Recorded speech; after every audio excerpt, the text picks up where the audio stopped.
Traffic road ఇది. ఈ road ఏ road తెలిసిందే, కోదాడకు నాచపల్లి రోడ్డు. ఆ రోడ్డు చూపించేసారి ఎంత ఉందో. ఈ రోడ్లో జర్నీ చేయాలంటే నైట్ టైం తప్ప పగల జర్నీ చేయలేం. ఎందుకంటే ఈ రోడ్లో మొత్తం గొర్రెలు మేకలు చాలా దారుణం అనమాట. చాలా దారుణం. తర్వాత గోతులు ఏరు పడదు లారీ, చాలా ఇబ్బంది ఈ రోడ్డు. రోడ్లాగా చూడండి అసలు ఎంత జరుగుతుందో. అన్ని కటింగ్లు, ఆటోలు, వ్యవస్థ మొత్తం బైక్ రోడ్డు చూడండి. మరి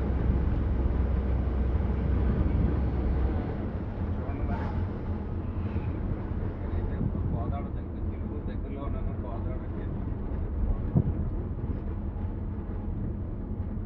భవ్యపేట నుంచి లోడ్ వేసుకొస్తున్నాను. నేనైతే పలాస వెళ్తాను.